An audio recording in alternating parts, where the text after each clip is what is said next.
Welcome, internet friends, to another episode of Parks and Conversation.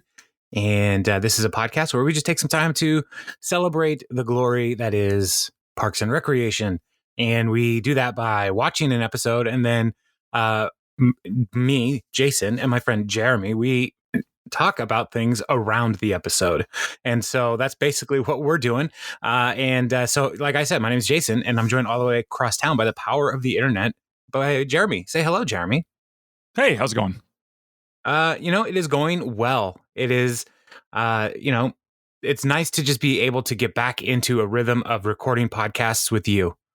Oh, things have been a little disrupted over the last couple weeks. Mm-hmm. Somebody had to go on vacation the same week that somebody's computer had to say the battery isn't recognized. So that's why we didn't have an episode last week.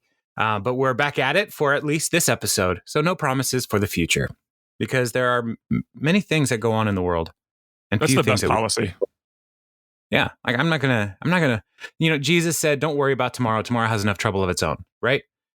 Just don't worry about it. And so I know we're not going to record tomorrow, but I sure hope, Lord willing, and the creeks don't rise, we'll record next week. Why do people live near so many creeks? I mean, if they're always rising, just don't live by the creek. Yeah, well, I think that you make some good points here. Take two paddles, when you go up the river. It seems like if we have these sayings, people should just be more prepared. Yeah, how did you get up the river in the first place without a paddle? Yeah, the creeks were rising, I'm sure, but it still doesn't make sense. So the creeks are rising, quick, get in the boats. I Do we need these paddles? We don't have time. Yeah. I'm sure that's exactly how it went down. I have a friend named, I'm going to use his real name here. And so I doubt he's ever going to hear this. So if you do, you know who you are, because I'm going to use your name. His name is Darth Creek. And he would say, no, this is a real name. This is a real name. Real name. I'll send you a link to his Facebook profile, Darth Creek. And he would introduce himself as Darth as in Vader, Creek as in Uppa. Uppa. That's the funny. That's the funny part. He was a youth leader when I was in 7th grade, and he would say that all the time, and it has stuck with me. It was like, that is the best way to introduce yourself. Darth as in Vader, Creek as in Uppa. Yeah, he wins name introduction for sure. Yeah, it's like I'm just boring. I'm Jason, as in boring. Yeah, it's that guy in that movie. People will often say, the Argonauts. Jason, kill.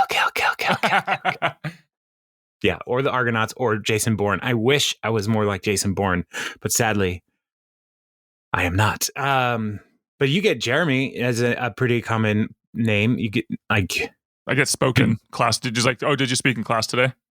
Yes. And the answer is always no. No, I graduated a long time ago. But even when you were in school, were you really talking much in class? Not really. No, not two people. More just mumbling under your breath. Just kind of out loud, just making comments to the side. Yeah, the people heard it great. I don't know. I watched a lot of Mystery Science Theater 3000 growing up, and class was a perfect time to kind of, practice that skill. Yeah. Yeah. Anyway. I'm sure all of your teachers appreciated that. 100%. But it also, it paid off for what we're doing now, because we're making comments about a thing. Sure. Yeah. So let's make some. Let's make some comments about this thing. It's season 3, episode 11, Jerry's painting. And the summary is Jerry paints weird stuff, and Ben moves in with April and Andy. Yep. In their spare bedroom. That's the story. First time I saw this episode, I was very uncomfortable with Jerry's painting. So, yeah. This is not for maybe for the younger viewers or listeners. So if you have children, make sure they can't see what we're saying. Because that's why we podcast anyway. Yeah, you don't want to see what we're saying. Yeah, somebody asked, can you make a transcript of your podcast? I said, no, I don't want to put a transcriptionist through that. So, so the whole thing starts. Ben is in the office doing office things, and Leslie sneaks up on him and like spooks him, and he freaks out. And then she's like, "Oh, did I scare you?" Like, no. He tries to play it off cool, but he's not cool, as we all know. And she came to remind him of the art show that's coming up, and he's like, "Man, I'm sure that's going to be great. It's going to be successful, like everything you put your paws on." And Ben is awkward. So there's clearly some kind of like mutual flirting happening here between two of the most awkward people in the history of humanity. And they don't know how to handle all of this. And then while they're in their weird conversation, Chris tells Ben that he asked out Cindy Miller to go on a date with Ben because Chris loves setting people up. And he goes to a talking head of Chris saying, I find somebody and I find out all their qualities, and I find another person and I've with similar characteristics, and I bring them together. And he interlocks his fingers, and he's so proud of himself. It's like, yes, that is what setting people up is. Way to go, Chris. He's so intense about it, though. Oh yeah, like super, almost like overly. Like I think the most intense that we see him almost in the entire show. Like I had to back it up, and he's just like he's shaking. He's so intense. Well, Chris loves love. That's true, and beauty. Yes. Inner beauty is good, but also outer beauty is very important. Is something he will say as well. So that cold open is just setting up the whole story here. Like Ben is getting set up by Chris. There's an art show. This will all play out for the next 20 something minutes. It feels like this was a longer than normal episode.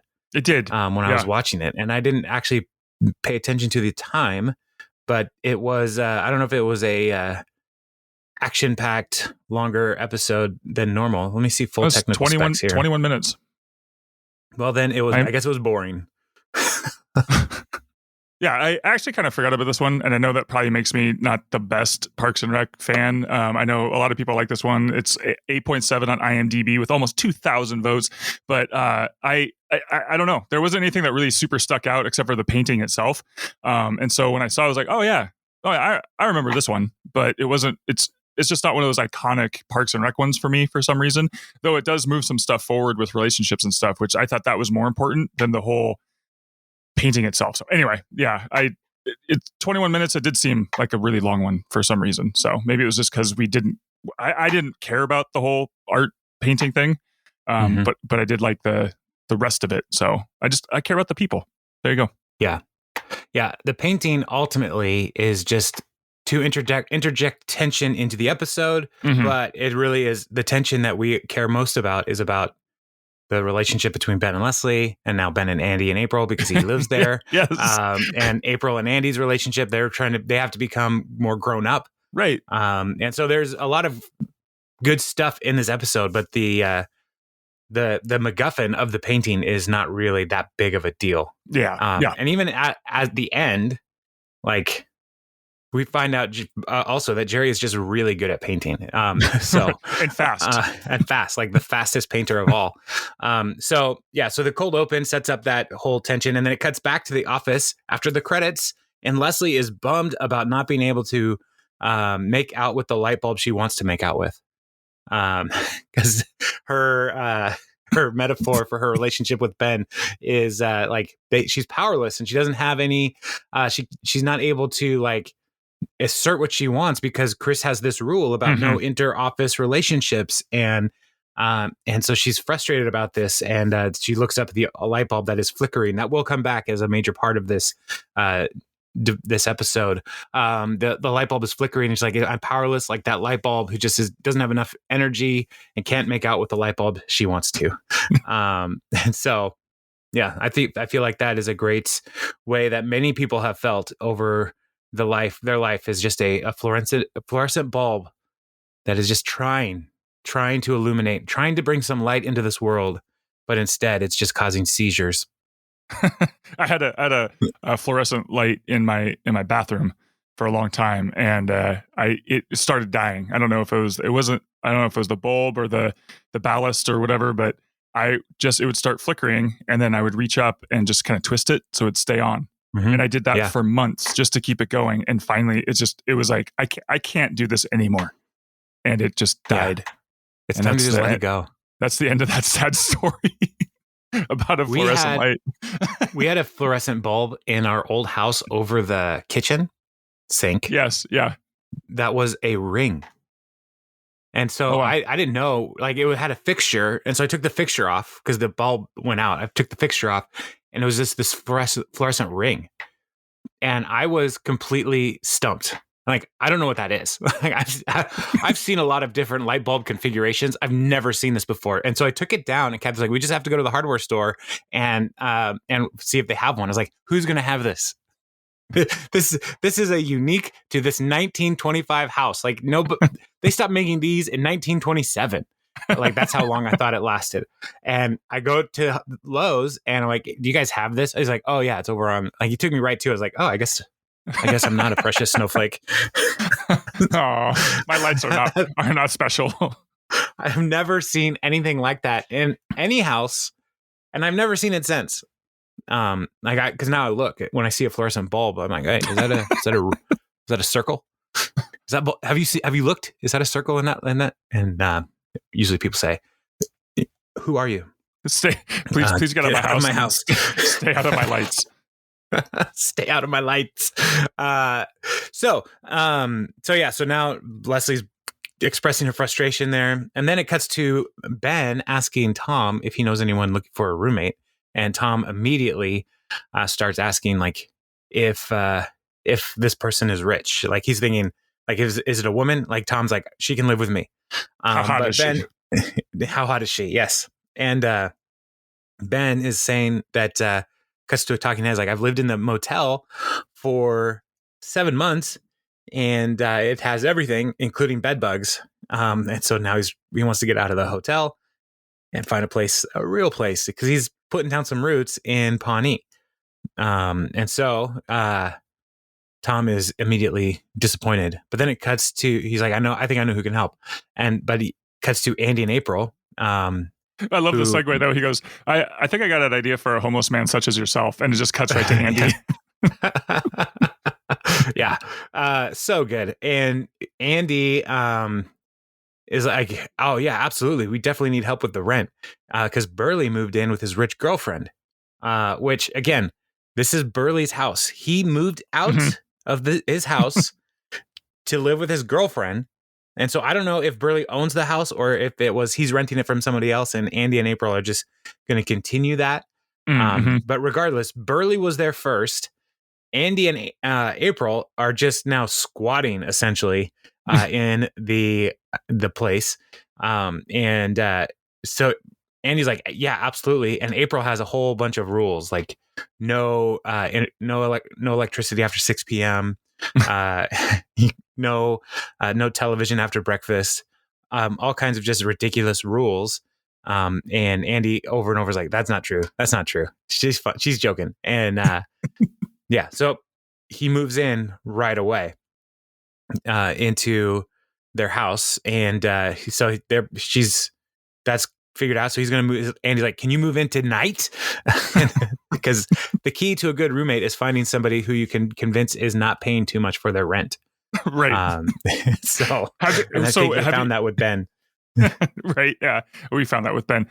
Did you ever, like, so you lived on the dorm, like, have you ever lived out by yourself, like rented growing up, like, in between college or real life? Not with anybody. I've never had a roommate outside of a dorm and my wife. So, okay. No. Yeah. I was just curious because there was a time where I had roommates and then also moved to a new city and needed to find some roommates. It was down in a place called Renton. And I moved in with this guy, and I was renting a room inside of this person's house. That was just like a rambler, like a 3 or 4 bedroom rambler. So it wasn't like a separate entrance. And all of the other rooms had other random renters in it as well. Mm-hmm. Yeah. So everyone stayed in their rooms. Like nobody really talked to each other. Yeah, nobody was friends before. Right. And so it was just this really weird, interaction. And then the guy would leave for like days, weeks at a time, and then come back. And then when no one had like mowed the lawn, he would freak out. Like he would just start, like he came back and just started yelling in the living room. And then I moved out the next day.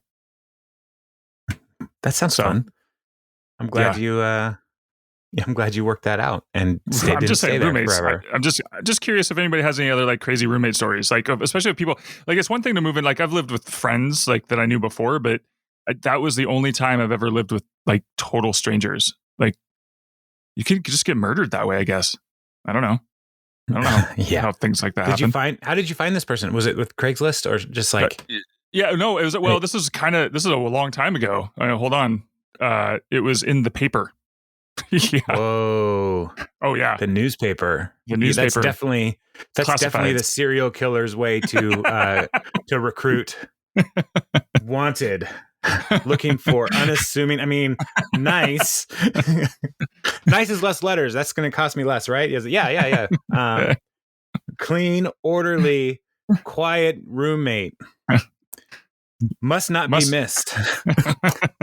No family. Are you all alone? must love yard work.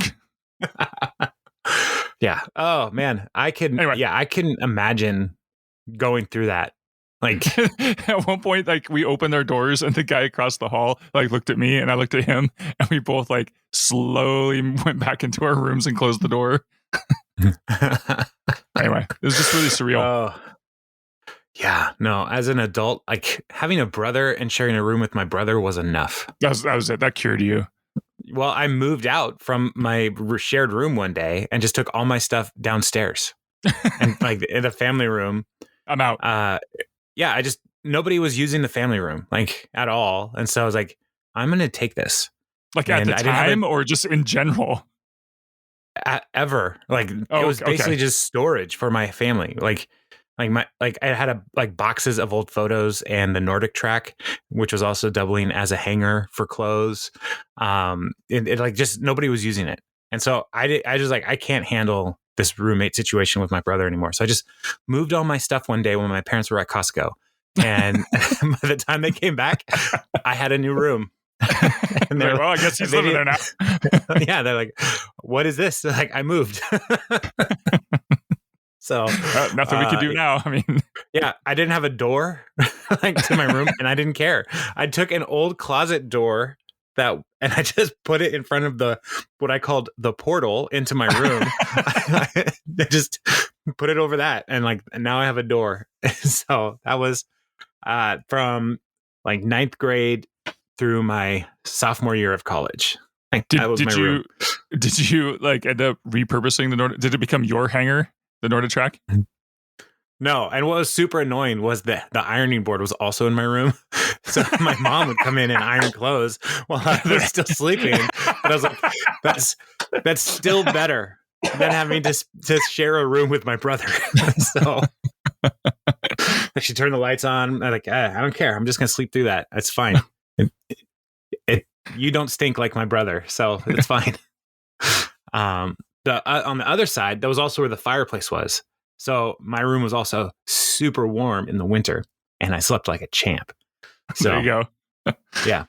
All right. Anyway, roommates. Yeah. Yeah. So then it cuts to the art show, and Leslie is in a funk, and she doesn't want to give the speech, and so she convinces Ron to give the speech. And I would like to. It's a really moving speech, so I'd like to read the speech for you all at this time. Okay, everyone, shut up and look at me. Welcome to Visions of Nature. This room has several paintings in it. Some are big, some are small. People did them, and they are here now. I believe after this is over, they'll be hung in government buildings. Why the government is involved in an art show is beyond me. I also think it's pointless for a human to paint scenes of nature when they could just go outside and stand in it. Anyway, please do not misinterpret the fact that I am talking right now as genuine interest in art and attempt to discuss it with me further. End of speech. Man, he's so good. So moving. So, yeah. So that's the art show speech that Ron gives. List of facts. Yeah. Kind of like they do a similar thing in The Office when they are doing the funeral episode for Dwight's aunt, and everybody Yes, like yes. mentions facts about her, not like stories about her or memories. It's like she was terrible. Well, I think it was just the way they are, because the culture is like, did anybody mention how many acres of land she had? Yeah. The guy pulls up on the truck and asks, anybody mention how many acres of land she had? Like, yeah. And then he drove away. Like, that's all we have to talk about. So she was 5'4". Well, Ron did this at the party where for Leslie's mom. Oh, yeah. Yeah. Yeah. Yeah. So this is just kind of Ron's move. Yeah. Just listing things. So, yeah. So the people are looking at art, and it's super exciting. So then it cuts over to April and Andy's house, and their house is a mess. And Ben is overwhelmed. Like, where's all your furniture? Oh, Burley took it all. Where's all your stuff? Like, he was gone for a week and you made a mess this bad. And Andy's like, well, I always think April's going to clean up. And April's response is, and I don't. It's a good system. We learn about their systems. Yeah. They have some very, very, very codependent systems going. Yeah. But, you know, they're young and in love, and they've never been asked to be adults. So they're figuring it out. So then cuts back to the art show, and Oren's painting is a white canvas, and everybody is perplexed by that. And Oren is overly intense again. And then it cuts to Tom and Donna are looking at the painting that Jerry made, and they're marveling at it. It's very striking. And Leslie comes over and she is shocked, because then it cuts to the painting, and it is a centaur, woman centaur, who is hunting and also not wearing any clothes because she's a centaur. Yeah. And so it's a topless painting, but the woman is Leslie. Oh, man. What? It's a bad deal. So everybody is kind of like weirded out, but Leslie is like, this is great. And Tom is like, Tom's response is, Jerry, this is what you look like when you go to bed. Like, this is what you look at when you close your eyes. Topless Leslie glued to a horse. Glued to a horse. But the centaur is a powerful woman. And here we have Leslie, who has felt powerless like a flickering fluorescent bulb. And here Jerry is saying, no, Leslie, is a powerful person. Like, in his subconscious, he recognizes that Leslie is a powerful female person in his world. And like, he didn't mean to paint a topless Leslie. Nope. He just did, which is not a good excuse, folks. But then it is pointed out that there's a little baby angel in the corner, and Anne is like, oh, that's you, Tom. And Tom is the fat baby angel. So Jerry subconsciously thinks of Tom as a baby. As a fat baby. I went back and looked through the scene, like all the reveals of the painting, and they had just cropped out the head of the baby. It was great. Oh, in the framing? In the framing of everything. So you always saw the Leslie part, and then they zoomed in on her face, and you could see the bottom half of the baby, but you never saw the face until she points it out, which I thought was really great. That's awesome. It's like they know what they're doing when they make these TV shows. Right? I'm amazed. So now Tom is really upset. And then another guy comes up and he says, welcome to the painting. And the guy's like, is that you? He's like, maybe. So Leslie's very enamored with this. So cut to the next day. Leslie is in the office, and the maintenance guy is there, and he's fixing the light bulb. And Tom's like, oh, finally, we've been asking for this for months. And so maintenance guy's like, yeah, this woman came to my office and demanded I do this today. Cuts to Leslie, and her hair is braided like the centaur. Yeah. Like, she is embodying Diathena, the centaur, and it's going to like change the course of her life. She is being powerful. She is being demanding. That maintenance guy will come back later in this series. Later this season, in fact. So, because maintenance is very important to the show. And Leslie gets called up to Chris's office. And who is there in Chris's office? Marcia Langman, who is upset because this painting was hosted by the government, and these art pieces are potentially going to be in government buildings, and it is a gross representation, in Marcia's opinion, of bestiality. And Leslie's response is like, how is this bestiality? He's like, it's a half horse, half human. Who's having sex with whom for which? So how did that happen? Yeah, it's like, okay, that's not good. And so Marcia wants it destroyed, but Leslie does not want to destroy the painting. And so she is having a really hard time with this. And so cuts to the office, or to April and Andy's house. Ben is waking up, and they're like, April and Andy are eating breakfast out of Frisbees with one fork. And it is turkey chili.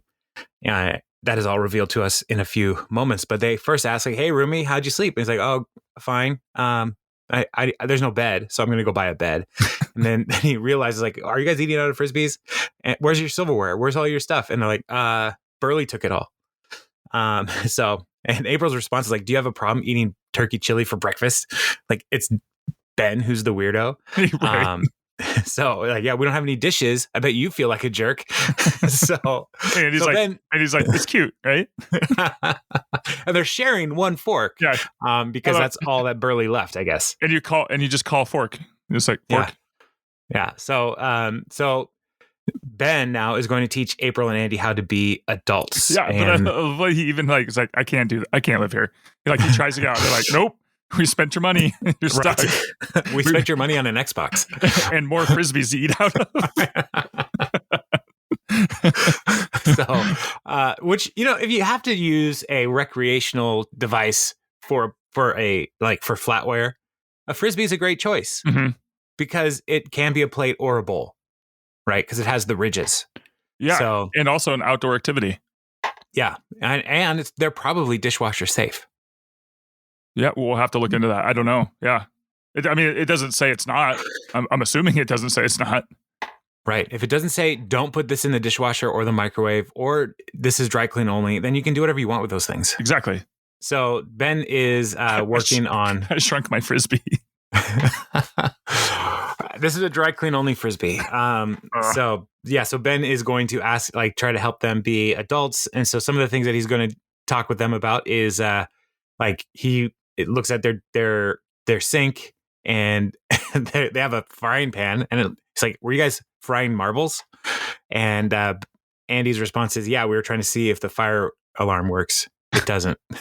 And then he asks about their teaching them how to do laundry, and they're using bubble bath.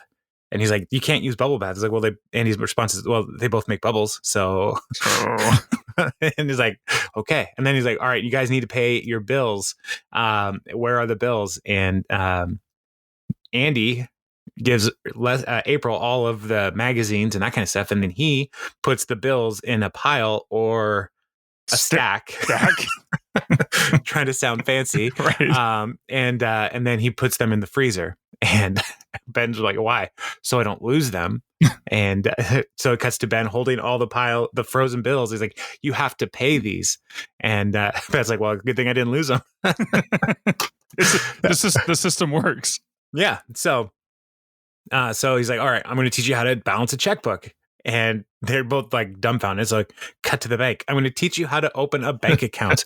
And Andy is eating the pen off of the chain, and it breaks in his mouth. Like this is the level of adulting that they have going on. So that's Ben and April and Andy's life for the day. But then it cuts back to Leslie trying to go on a PR campaign to save the painting. And so, of course, she's going to go to Pert Hapley's show. And this show about the painting. And his question is it art or pornography? And Leslie's like, this is art. It's beautiful. It's, it's tasteful. It's all this stuff. And not Ben, what's his name? Perd asks Leslie, for our audience at home, are centaurs real? No. So are you sure? Yeah. Like he wants them to be. I love that he wants them to be real. Yeah. Oh, Perd, he's so great. And then a little later on, because the Ben and Andy and April stuff is kind of interspersed throughout this Purd stuff. And so Purd also has another guest on this episode, Brandy Max. It's a different person. Yeah. My other guest is a different person, and she is a porn star, Brandy Max. And Purd says she's been in over 200 films, some of which are good. And so she's basically saying Leslie and I are both, strong, empowered women. And Leslie's saying, no, I'm not what you're doing. So she's trying to distance herself from Brandy. I think what we both do is art. No. So Leslie trying to distance herself from any kind of lewd material is then Purded when Purd brings lewd material right onto the show, makes it all the same, and Brandy is happy to raise up to Leslie's level or bring Leslie down to her role in the world. So they later on in the day, Chris calls Leslie, and he is upset that Leslie was on Purd's show, and he has called a meeting of the art commission to talk about this painting. And Leslie believes that this will be good for her because these are artists who sometimes like weed, and so she thinks she's going to be fine. Bunch of hippies. Even her greeting to them, it's like seems like they're very much going to be in when the meeting starts. They're going to be in her favor when she says good morning and good art, and they all laugh. And I still don't know why. I know. What is that? So, but before Leslie can make her case, Tom gives a case saying like, look, I'm not opposed to pornography, but that fat baby is the problem in this painting. and Leslie is trying to elevate art to be something that is for free thinkers and something that people should enjoy publicly, and the government should like support these kinds of initiatives for the good of the people. And so she thinks she's got it in the bag, but the commission then comes back with their ruling and basically says we're going to destroy the painting because it has nipples in it. Like that has nipples in it. So I was like, oh, okay. I just love too like this whole Tom thing, because Tom can dish it out, but he absolutely cannot take it. And it just shows how like he has no self-awareness when it comes to, he loves making fun of Jerry, but as soon as Jerry, as we know, Jerry can never be on top of things or win. And so like, this is the thing that's offensive to Tom. So I think it's fantastic. Yeah. Cause Tom needs to be put in his place sometimes. Yeah. So so he's freaking out. He's been trying to work an image in the city to be like actor Taye Diggs or other Jay-Z vibe. A Jay-Z vibe at one point. Yeah. Let the record show I look like Taye Diggs. And so so he's trying to be cool, and Jerry's painting him as a fat baby is not going to work. Cuts back to Andy and April and Ben, and he gives them a list of things that adults need, and he gives them money to go and buy the stuff. And they're like, Ben, why can't you just do this? And Ben's like, I can't because I have a date. So he's going to go on that date with Cindy Miller, which is confusing to me because that's actually my aunt's name. So of course it is.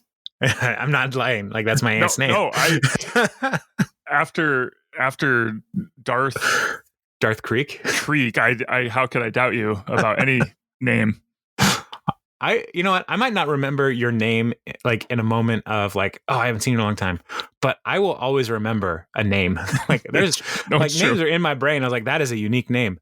So like Darth Creek is never leaving my brain.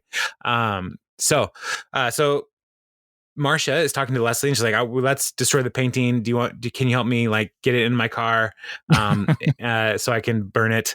But Leslie like just runs away with the painting. So while Marcia is off to get her truck or her van so they can load it in the van, which must be a big van because this is a big painting, a big canvas. So Leslie's on the run with art. And then it cuts to Andy and April, who are amazed by Bed Bath & Beyond. Right. Which I get it. I get that. The first time I went into a Bed Bath & Beyond, I too was overwhelmed by how high they stacked everything. It is a very tall store inside. Yeah. It's a tall store, and it looks like they have tons of stuff all the way to the ceiling. Yeah, there's so much stuff there. And yeah, but the trick is there's nothing behind most of that stuff. True. They're lying to us. Like Bed Bath & Beyond was weird to me going in because I kind of felt like, hey, I'm surviving, I'm living, I'm good. And then you go into a place like that and I felt like, I'm like, am I missing out on so much like housewares? Like, what is all this stuff? Like, what does it do? Why is there so much of this? How could you fit one of all of this into any house? I don't know. That's what the Beyond is for. I guess. Yeah. It's your shed. It's your storage unit because there's no way. These are my seasonal spaghetti strainers. So when they're off season, they're in the garage. Right. And then they're my seasonal rat urine strainers. Oh. Gross. Oh. Yeah. I there's so many things in those kinds of stores where it's like, I don't need that many knives. Or, April right away is like, look, did she mention the panini press? No, that was an episode of of Superstore that I was thinking about. So, so she's right away like the as seen on TV stuff, right? Which is again like they're brilliant because there used to just be a store in the mall, children, called As Seen on TV, where they would put all of those as seen on TV things in one place in the store, but that is gone. I've never seen that in the mall in years and years and years. Instead, they just merged with Bed Bath & Beyond to be like, hey, I see it on TV store. Come on over here. Let us give you some real estate in our store and you can sell your wares here. And they're like, okay, absolutely. We're tired of paying rent for garbage. As seen on TV and up till recently, the mall. Yeah. And now it's as seen in the aisle.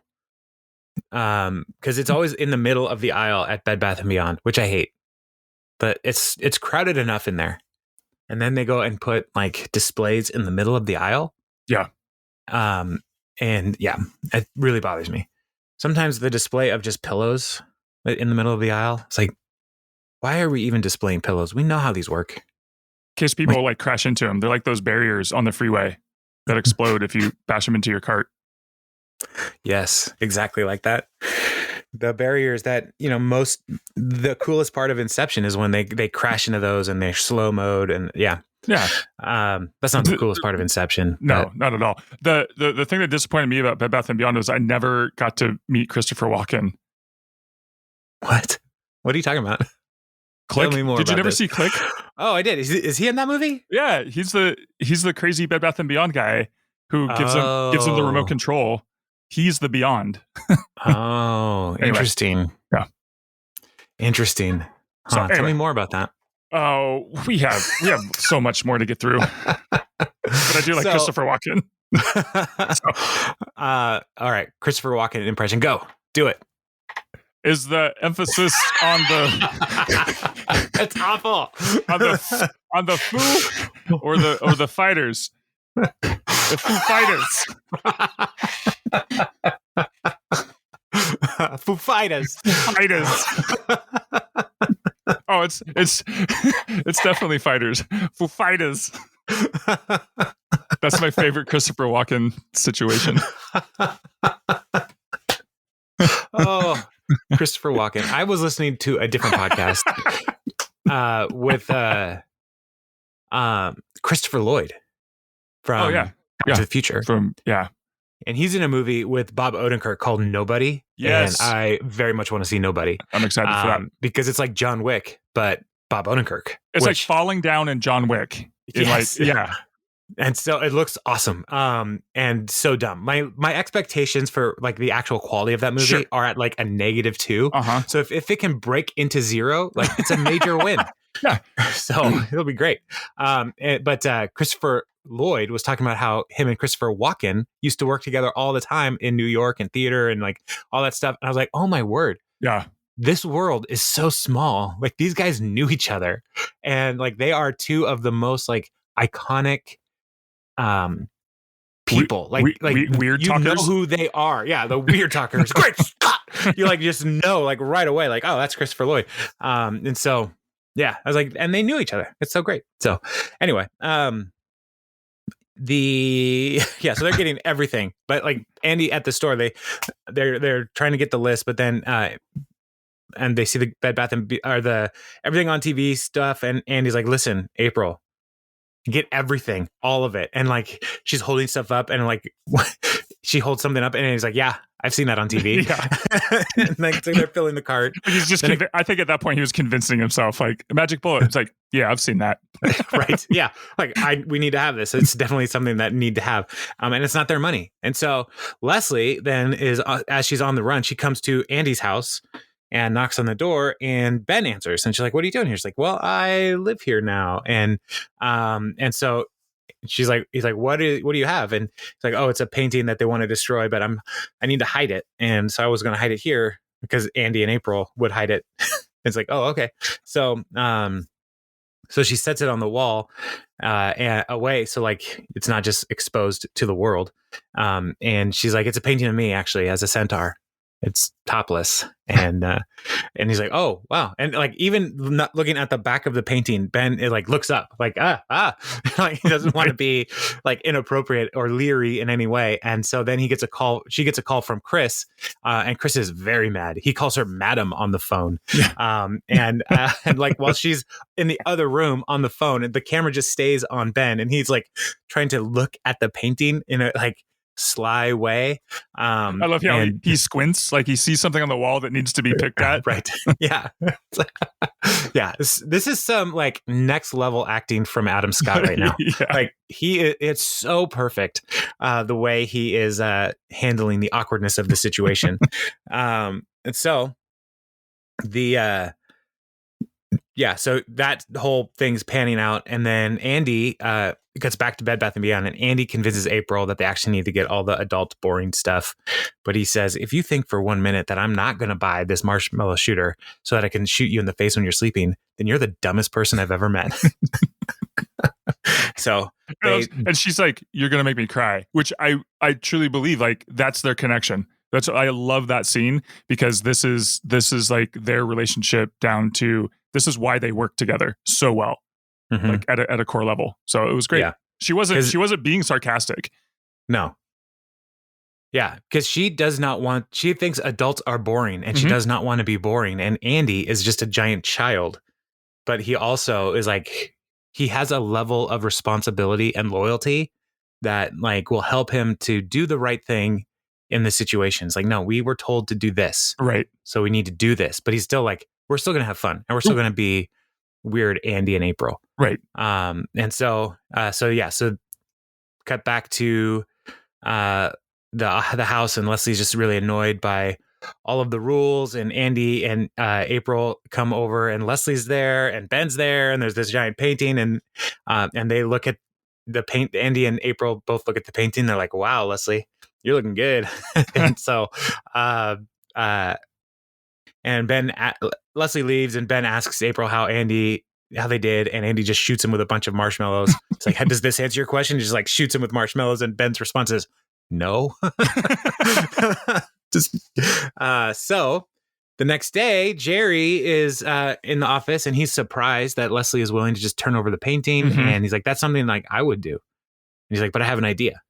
And so idea is formed, and cuts to the office, and Andy is at the shoe shine stand eating cereal from a bowl with a spoon. He's like, this is great. And Ben's like, you're not supposed to bring your dishes into the office. Like, oh yeah, sure. no, but serious. So then he asks, hey, what's up with the weird vibe between you and Leslie? And he's like, well, I think we kind of like each other. Well, first Andy's like, well, let me guess, she stole money from you. Again, Andy would be a terrible cop. We should all just know that. But he actually says we kind of like each other, and it's kind of weird. There's this rule, and Ben's like, Andy's just like, you know what? If it's going to happen, it's going to happen. Forget the rules.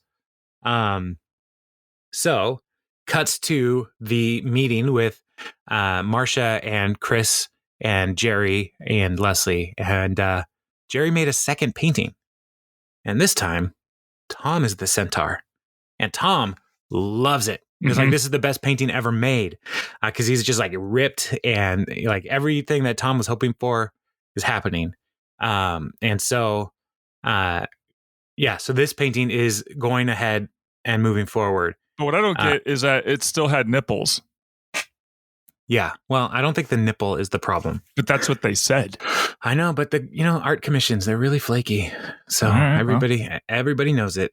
It's okay if it's just like there's double standard, Mm-hmm. That's all I'm saying.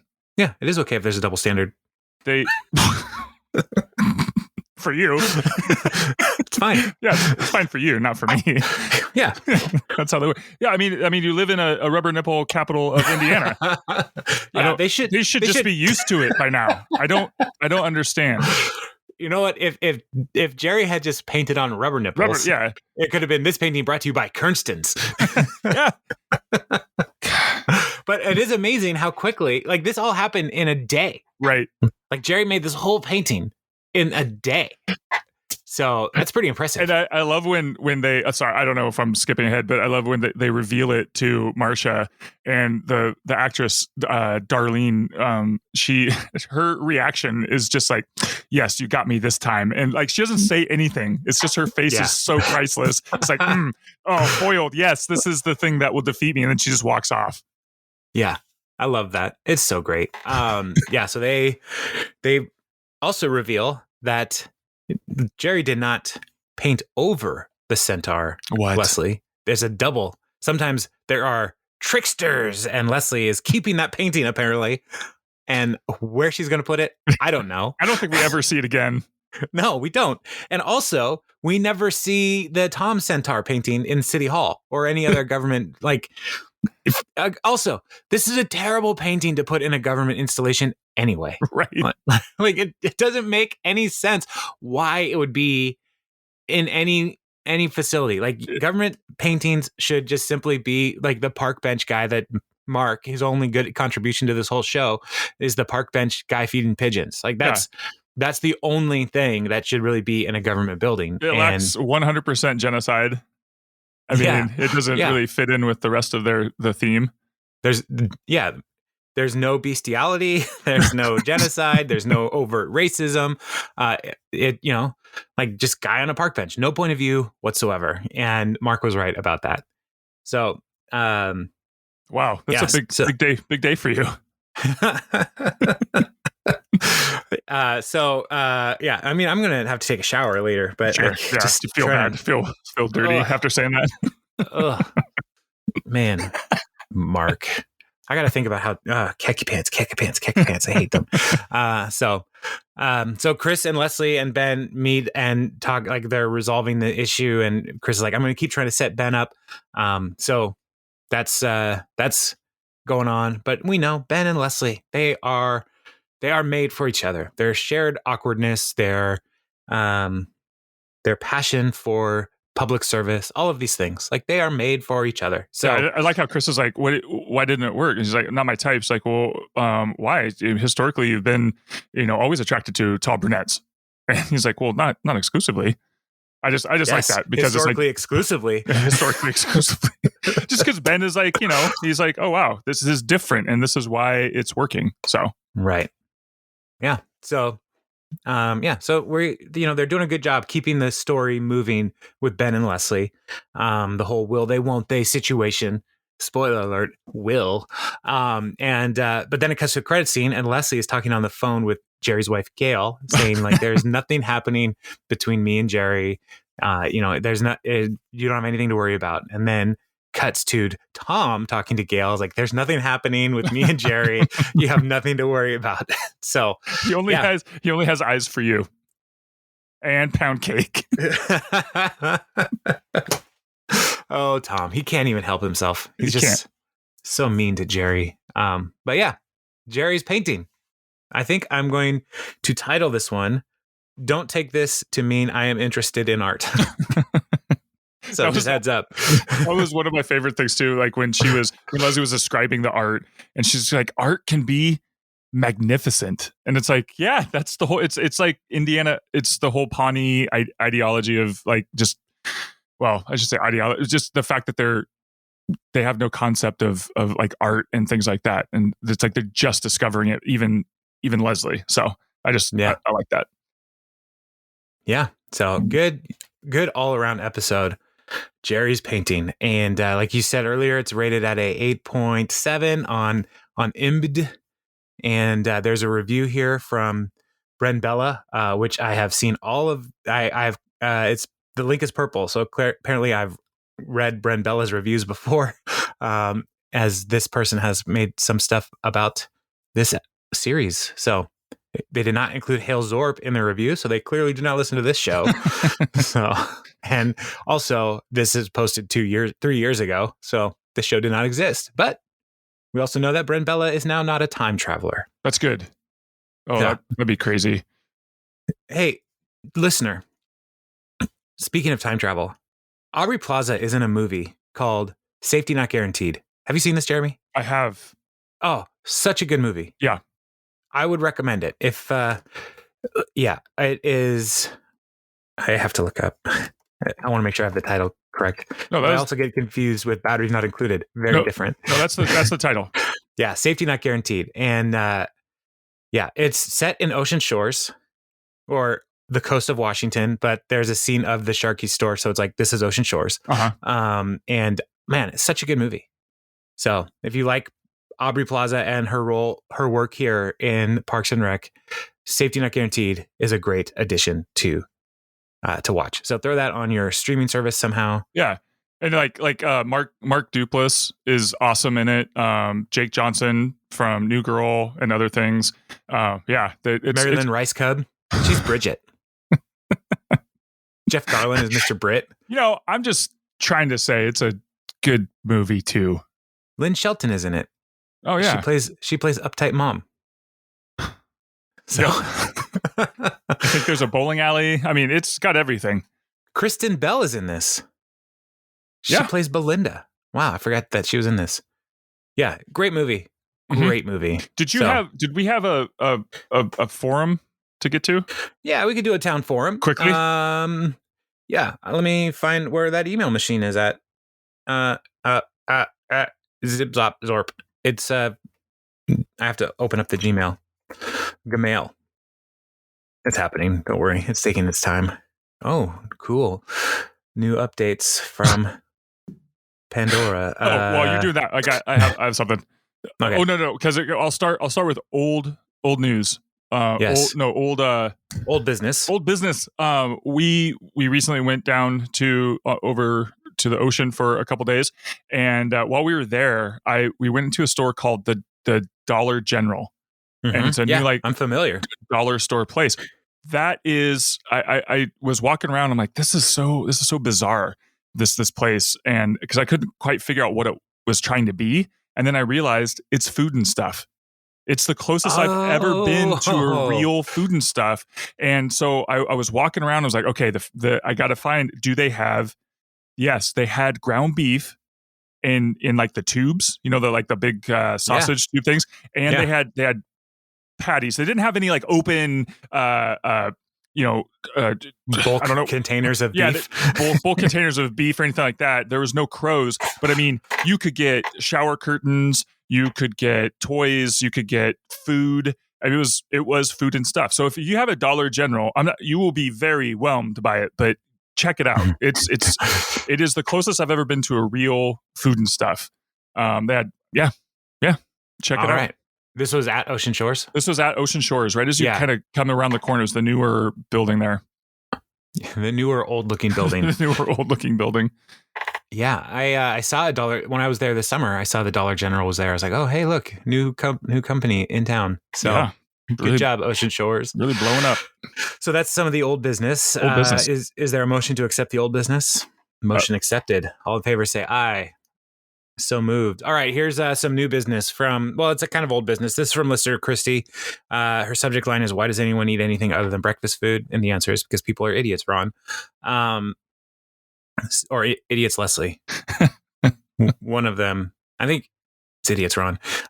So she's responding to, why is Anne taking blood from Leslie? And she says the reason Anne came to the office to draw blood is for the health initiative. Yeah. I assumed she was seeing everyone in the office, but they only filmed the interaction with Leslie. Christy, you're probably right. But to my response is, having worked in an office setting that had health initiatives, it's still pretty weird. Like, it was bizarre. It's like, when I worked for Safeco Insurance, they had all kinds of different like initiatives like that. They never checked my blood. They just assumed I had it. That's good. Yeah, running a quart low. Yeah. Need to top you off there. Have a Red Bull. Ugh, gross. Red Bull is so gross. Do you like Red Bull? It's no, I haven't had one in a very long time. Ugh. They're gross. It's like medicine. For that gives you wings, I guess. I don't know. Yeah, Red Bull, it's not great. That's why they have to mix it with everything. That's why you see like Red Bull vodka, Red Bull coffee, Red Bull Slurpees. I don't know. It's yeah. Back up to Red Bull coffee. Is that a thing? Yeah. Well, I don't know. I mean, sure, could be. Okay. Well, all I know is I need some Nutri-Yum bars, and that's all I need to get my energy. Exactly. They're full of sugar. I think it would be weird if you were the only person in the office that got a blood draw. Could you imagine like working at Safeco and then like there's this nurse that comes in and draws somebody's blood and then walks off and doesn't draw everybody's blood? You're like, whoa, what's up with that guy? Yeah. This just in. Listener Christy responded to this email 0 minutes ago. Because I responded to her and said Halesworth. And so she just responded here. This is happening live right now. This is happening live, listener, a week ago. So the health initiative is the MacGuffin that gets Anne into the office to move the plot forward, and Leslie matched with Tom. Yes, again, parentheses, which is hilarious. That's Chrissy's parenthesis. And yes, my company makes us go to a conference room set up with all the stations for blood pressure, blood draws, height, and weight. They don't come to us. Interesting. I would not think that a company would do that. Like, there's so many just personal information things happening here. That's like, why would you want to get in on that? But it could be that Anne is the nurse that does blood draws for life insurance medical exams, like Sergeant Jeffords on Brooklyn Nine-Nine. There are lots of reasons nurses come to the office. All right. Should I reply and see if she responds? I don't know. You got about a minute and a half before we hit an hour. So I guess, yeah. Let's go for it. No, I'll reply to her later. But okay. Yeah, this is a real town forum happening. Yeah. Like, this is real interactions. Now I just need somebody to yell at me. I don't. No, I'll yell at you because I don't want to work anywhere where somebody's taking my blood. Nowhere. And I work at home, so that'd be weirder. But your wife is a nurse. That's true. If anybody could do it, her and Casey probably could handle it. Yes. There's no reason, though, for anybody to take my blood here at home or in an office. That's weird. It's just weird. I love that those are like your qualifier. No one needs to take my blood at home. It's out in the wild. Like when I'm at like around the table. Yeah, maybe. It depends. Depends on the game we're playing. No, nowhere. Nowhere but the hospital. There should be no needles involved in any corporate setting. I don't care. Like that's weird. Yeah. You know, one of the things that's weird in the world that we live in right now is the max vaccination sites that are happening. Like people just get in a car and get in line, and then a stranger just, we assume is trained, just stabs people in the shoulder. Like, oh, all right, you're done. Now go sit over there for 15 minutes. Like, that's weird. Yeah. But we're all on board. So anyway, with that. Yeah, we can just keep going. That's a whole nother podcast. So, all right. So we have, I think we have Eagleton next. Are we going to Eagleton? I think we're going to Eagleton next. Let me pull up the list here. Next episode, dun dun dun! It is Eagleton. Sweet. Oh yeah, this one's great. Yeah, we're gonna see just the real rivalry between Pawnee and Eagleton get developed. Yeah, the world expands quite a bit, and it helps. It helps the scope of the show, I think. Yes. Oh my goodness, this one is also good. Rated at 8.3. Yeah, guys, your ratings. Okay. All right. Well, then we should be done. Hopefully next week. All right. Hopefully, unless those creeks rise. Get your paddles. Uppa. All right. I'll talk to you later. Bye.